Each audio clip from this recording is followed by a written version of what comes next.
जय हिंद। तो आप सभी को प्यार भरा गुड मॉर्निंग। तो देखिए आज है 25 दिसंबर। आज क्या है? आज है 25 दिसंबर। और 25 दिसंबर से करंट अफेयर का जितना भी महत्वपूर्ण प्रश्न बनता है वो सभी आज हम इस क्लास में डिस्कस करेंगे। और क्लास के लास्ट में आपसे एक प्रश्न भी पूछेंगे जो आपको इससे पहले जितना भी क्लास हुआ है उसी में से एक प्रश्न होगा, और उस प्रश्न का आंसर आपको कमेंट बॉक्स में कमेंट करके बताना होगा। ठीक है? और इस क्लास का पीडीएफ आपको टेलीग्राम चैनल पे मिल जाएगा, और उस टेलीग्राम चैनल का लिंक इस वीडियो का डिस्क्रिप्शन बॉक्स में दिया हुआ है, आप वहां से ज्वाइन कर सकते हैं। ठीक है? और इसी चैनल पे आपको 2024 के लिए एएलपी जो नया वैकेंसी आने वाला है उसके लिए आपको प्रीवियस ईयर का टॉप 1000 क्वेश्चन का सीरीज स्टार्ट किया गया है। ठीक है? और उसका प्लेलिस्ट भी बना दिया गया है, तो आप उस क्लास को भी ज्वाइन करें ताकि आप एग्ज़ाम में बेहतर से बेहतर कर पाएँ। ठीक है? तो चलिए क्लास को स्टार्ट करते हैं। देखते हैं कल का वीडियो का प्रश्न क्या है। देखिए प्रश्न है, आईपीएल 2024 में खरीदे गए सबसे महंगे खिलाड़ी। ठीक है? यानी आईपीएल 2024 में कौन सा खिलाड़ी है जो सबसे महंगा जो है आपको खिलाड़ी बना है। ठीक है? PAT Cummins, Mitchell Starc, Daryl Mitchell, Umesh Yadav. तो इसका जो आंसर होगा मिचेल स्टार्क होगा। क्या होगा? Mitchell Starc. और कितना में खरीदा गया है ये? 24.75 करोड़। ठीक है? कितना? 24.75 करोड़ में यह जो है आपको खरीदा गया है। किसके द्वारा? तो कलकत्ता नाइट राइडर्स। किसके द्वारा? तो कलकत्ता नाइट राइडर्स। उसके अलावा अगर हम बात करें तो पैट कमिंस जो है 20.50 करोड़। कौन खरीदा है? तो हैदराबाद। और डेरिल मिशेल जो है आपको न्यूजीलैंड के प्लेयर है। और उमेश यादव कहाँ के है? तो यह जो है आपको इंडियन प्लेयर है। ठीक है? उमेश यादव कहाँ के प्लेयर है? तो इंडियन प्लेयर है। और भी अगर देखिए मिचेल स्टार्क जो है, यानी 2008 आईपीएल कब स्टार्ट हुआ था? 2008 में। यानी 2008 से अभी तक सबसे महंगा खिलाड़ी कौन है? तो मिचेल स्टार्क ही हैं। और यह जो है आपको ऑस्ट्रेलिया के प्लेयर हैं। कहाँ के प्लेयर हैं? तो ऑस्ट्रेलिया के। अब उसके बाद देखेंगे आज का फर्स्ट प्रश्न। आज का फर्स्ट प्रश्न क्या कहता है कि हाल ही में यूनेस्को ने दुनिया का सबसे खूबसूरत हवाई अड्डा किसे नामित किया गया? यानी दुनिया का सबसे खूबसूरत हवाई अड्डा किसे नामित किया है? बिरसा मुंडा जो रांची में है, फिर उसके बाद राजीव गांधी हैदराबाद में है, उसके अलावा केम्पेगौड़ा जो आपको बेंगलुरु में है, और छत्रपति शिवाजी महाराज ये आपको मुंबई में। तो इसका जो आंसर होगा आपको केम्पेगौड़ा। क्या होगा? केम्पेगौड़ा। यानी दुनिया का सबसे खूबसूरत हवाई अड्डा कौन है बना है, नामित किया गया है? तो केम्पेगौड़ा जो आपको कहाँ है? बेंगलुरु में। और यूनेस्को अगर हम बात करें तो यूनेस्को का जो हेड क्वार्टर है आपको पेरिस में है। ठीक है? कहाँ है हेड क्वार्टर? पेरिस में। और इसका गठन जो है आपको 1945 में हुआ था। कब हुआ था? 1945। उसके अलावा अगर और भी हम गठन के बारे में बात करें तो एक है आपको यूनिसेफ। यूनिसेफ का हेड क्वार्टर जो है कहाँ है? तो आपको न्यूयॉर्क में। उसके अलावा गेट का कहाँ है? जिनेवा में है। ठीक है? तो ये सभी जो है आपको याद रखना है। उसके बाद है आपको सेकंड प्रश्न। सेकंड है, हाल ही में 8वां हिंद महासागर नौसेना संगोष्ठी का आयोजन कहाँ हुआ है? थाईलैंड, मालदीव, ईरान या फिर चीन? तो सेकंड का जो आंसर होगा आपको ए होगा, यानी थाईलैंड। यानी 8वां हिंद महासागर नौसेना संगोष्ठी का आयोजन कहाँ हुआ? तो आपको थाईलैंड में हुआ है। और थाईलैंड की राजधानी कहाँ है? बैंकॉक है। ठीक है? और नौसेना अगर हम बात करें तो नौसेना दिवस जो है आपको 4 दिसंबर को, कितना तारीख को? 4 दिसंबर को मनाया जाता है। और नौसेना का भी प्रमुख कौन है? तो आर हरि कुमार याद रखना है। कौन से नंबर के? तो 25वें नंबर के। यानी 25वें नंबर के नौसेना प्रमुख कौन है? तो आपको आर हरि कुमार। ठीक है? अब उसके बाद है थर्ड है, हाल ही में राष्ट्रीय किसान दिवस कब मनाया गया? राष्ट्रीय किसान दिवस कब मनाया गया? 22 दिसंबर, 24 दिसंबर, 23 दिसंबर या फिर 21 दिसंबर? तो देखिए इसका जो आंसर होगा आपको 23 दिसंबर याद रखना है। कब? 23 दिसंबर। यानी 3 का आंसर सी होगा। और राष्ट्रीय किसान दिवस जो है आपको किनके जन्मदिन पे मनाया जाता है? तो चौधरी चरण सिंह के जन्म दिवस पे मनाया जाता है। कौन सा दिवस? तो किसान दिवस। किनके जन्मदिन पे? तो चौधरी चरण सिंह का जन्मदिन पे। ठीक है। उसके अलावा और भी अगर हम बात करें तो 24 दिसंबर, ठीक है, 24 दिसंबर जो है राष्ट्रीय उपभोक्ता दिवस याद रखना है। राष्ट्रीय उपभोक्ता दिवस कितना तारीख को है? तो ये जो है आपको 24 दिसंबर को। उसके अलावा 1 दिसंबर को है विश्व एड्स दिवस। उसके अलावा आपको अभी नौसेना दिवस बताया आपको 4 दिसंबर को है। और उसके बाद है नागरिक सुरक्षा दिवस, ये जो है आपको 6 दिसंबर को।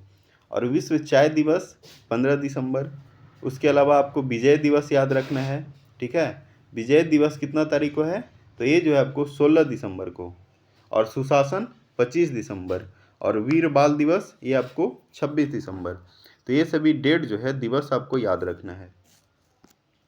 अब उसके बाद 4 है, हाल ही में किसे मिस कॉन्टिनेंटल 2023 का ताज मिला? यानी हाल ही में किसे मिस कॉन्टिनेंटल 2023 का ताज मिला है? खुशी पटेल, पूनम पटेल, राधिका वर्मा या फिर आस्था रावल? तो 4 का जो आंसर है आस्था रावल होगा। क्या होगा? आस्था रावल। यानी मिस कॉन्टिनेंटल 2023 का ताज किसे मिला है? तो आस्था रावल को मिला है। उसके अलावा अगर हम बात करें तो मिस इंडिया यूएसए, ये भी आपको याद रखना है। मिस इंडिया यूएसए रिजुल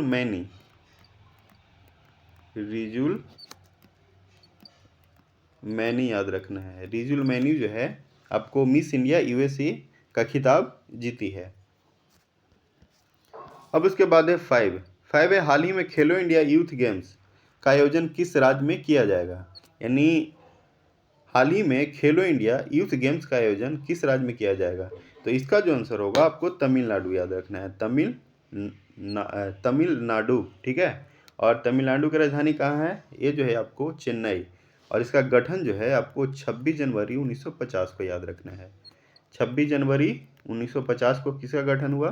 तो तमिलनाडु का। उसके अलावा आपको असम, ठीक है, असम, और उसके बाद वेस्ट बंगाल, ये तीनों राज्य का गठन आपको 26 जनवरी 1950 को हुआ था। ठीक है। और तमिलनाडु में अगर हम बात करें तो यहाँ पे चीफ मिनिस्टर कौन है? तो MK स्टालिन। ठीक है। यानी तमिलनाडु के चीफ मिनिस्टर हैं MK स्टालिन। और RN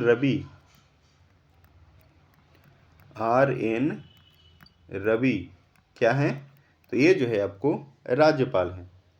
उसके अलावा और भी अगर हम बात करें तो यहाँ पे 39 लोकसभा सीट है, 39 लोकसभा सीट, और 18 आपको राज्यसभा सीट है। 18 क्या है? राज्यसभा सीट। उसके अलावा 234 यहाँ पे विधानसभा सीट है। 234 क्या है? विधानसभा सीट है। और यहाँ पे विधान परिषद नहीं है। उसके अलावा और भी अगर हम तमिलनाडु में बात करें तो यहाँ पे पहला तिलापिया पार्वो वायरस जो है रिपोर्ट किया गया। यानी भारत का पहला तिलापिया पार्वो वायरस कहाँ आयोजित किया गया है? तो ये जो है आपको तमिलनाडु में। उसके अलावा अगर हम बात करें तो विस्तारित नाश्ता योजना कहाँ शुरू किया गया? तो तमिलनाडु में शुरू किया गया है। किसके द्वारा? तो तमिलनाडु के मुख्यमंत्री के द्वारा। यानी तमिलनाडु के मुख्यमंत्री के द्वारा जो है आपको विस्तारित नाश्ता योजना शुरू किया गया। उसके अलावा और भी अगर हम बात करें तो यहाँ पे स्ट्रीट चाइल्ड क्रिकेट विश्व कप यानी स्ट्रीट चाइल्ड क्रिकेट विश्व कप कहाँ शुरू होगा? तो ये जो है आपको चेन्नई में शुरू होगा। उसके अलावा और भी अगर हम तमिलनाडु में बात करें तो सलेम सागो को GI टैग मिला है। सलेम सागो को क्या मिला है? GI टैग मिला है। अब उसके बाद है 6 से हाल ही में किस बैंक ने हीरा उद्योग के लिए उद्योग प्रथम प्रोग्राम शुरू किया? IndusInd bank, ICI, SBI या फिर BOI? तो इसका जो आंसर होगा इंडस इंड बैंक। यानी किस बैंक ने हीरा उद्योग के लिए उद्योग प्रथम प्रोग्राम शुरू किया? तो इंडस इंड बैंक। ठीक है। और एसबीआई का अगर हम बात करें तो इसका गठन जो है 1955 में हुआ था। कब हुआ? 1955 में इसका गठन हुआ। और इसका हेडक्वार्टर आपको मुंबई है। कहाँ है? मुंबई।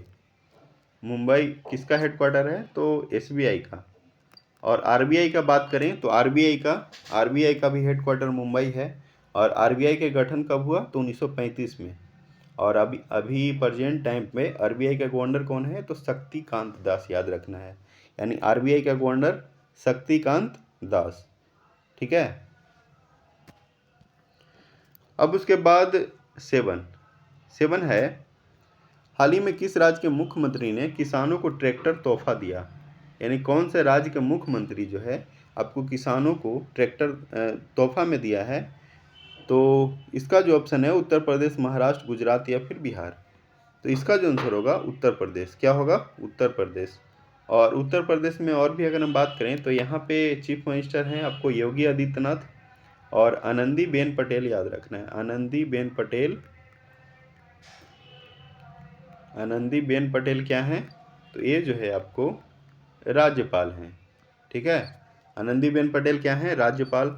और यहाँ पे 80 लोकसभा सीट है और 31 जो है आपको राज्यसभा सीट। यानी 80 हो गया लोकसभा सीट और 31 हो गया राज्यसभा सीट। और 403 जो है आपको विधानसभा सीट है। क्या है? 403 विधानसभा सीट। उसके अलावा 100 याद रखना है, यहाँ पे विधान परिषद है। ठीक है। 100 क्या है? विधान परिषद। यानी उत्तर प्रदेश में आपको 403 विधानसभा सीट, 100 विधान परिषद, 80 लोकसभा सीट और 31 आपको राज्यसभा सीट है। और सीएम कौन है? तो योगी आदित्यनाथ और आनंदीबेन पटेल आपको राज्यपाल हैं। और इन्होंने क्या किया है? तो किसानों को ट्रैक्टर तोहफा देने का निर्णय लिया है। कौन सा राज्य सरकार? तो उत्तर प्रदेश। अब उसके बाद आपको 8, ठीक है। 8 है, हाल ही में संयुक्त राष्ट्र ने किस वर्ष को कैम्ब्रिज का अंतर्राष्ट्रीय वर्ष घोषित किया? यानी संयुक्त राष्ट्र ने किस वर्ष को कैम्ब्रिज का अंतर्राष्ट्रीय वर्ष घोषित किया है? 24, 25, 26 या फिर 28? तो इसका जो आंसर होगा 2024 होगा। क्या होगा? 2024। अब उसके बाद है 9 है, हाल ही में किसने ग्लोबल ग्रीन ग्रोथ पर नीति आयोग की रिपोर्ट का अनावरण किया? स्मृति ईरानी, भूपेंद्र यादव, अनुराग ठाकुर या इनमें से कोई नहीं? तो इसका जो आंसर होगा भूपेंद्र यादव, याद रखना है, भूपेंद्र यादव। यानी ग्लोबल ग्रीन ग्रोथ पर नीति आयोग की रिपोर्ट का अनावरण किसने किया? तो भूपेंद्र यादव। और आज का लास्ट प्रश्न क्या है? हाल ही में खेल मंत्रालय ने किसे निलंबित किया? यानी कौन से खेल महासंघ को निलंबित किया है? तो इसका जो आंसर होगा भारतीय कुश्ती महासंघ। क्या होगा? भारतीय कुश्ती महासंघ। और इसका अगर हम बात करें तो इसका गठन जो है 1967 में हुआ। कब हुआ? 1967 में भारतीय कुश्ती महासंघ का गठन हुआ। और इसका हेडक्वार्टर आपको नई दिल्ली है। हेडक्वार्टर कहाँ है? नई दिल्ली में इसका हेडक्वार्टर है। ठीक है। यानी भारतीय कुश्ती महासंघ का हेडक्वार्टर कहाँ है? तो ये नई दिल्ली में है। और अभी भारतीय कुश्ती महासंघ का जो अध्यक्ष बनाया गया था संजय सिंह को बनाया गया था। ठीक है। और अभी जैसे बने उसके एक दिन बाद ही आपको इनको सस्पेंड किया गया। ठीक है। यानी संजय सिंह बने और उसके बाद ये तुरंत जो है आपको सस्पेंड कर दिया गया। उसके अलावा और भी अगर हम बात करें तो साक्षी मलिक कुश्ती के प्लेयर हैं, महिला। तो वह जो है आपको संन्यास का घोषणा किए हैं। और उसके अलावा बजरंग पुनिया, ये भी आपको क्या बोलते हैं, कुश्ती का ही प्लेयर हैं। तो यह भी आपको अपना जो पद्मश्री अवार्ड होता है वह जो है आपको सरकार के प्रति, माने सरकार को यह जो है आपको क्या बोलते हैं, रिटर्न दे दिए। ठीक है। तो ये सभी बात को आपको याद रखना है। अब उसके बाद ये जो प्रश्न है आपको होमवर्क है। क्या है? होमवर्क। और इस प्रश्न का आंसर आपको कमेंट बॉक्स में कमेंट करके बताना है। ठीक है, तो चलिए आज के लिए इतना ही रखते हैं। और वीडियो पसंद आएगा तो वीडियो को लाइक कर देंगे, और चैनल पे पहली बार होंगे तो चैनल को सब्सक्राइब कर देंगे। चलिए, जय हिंद, जय भारत, धन्यवाद।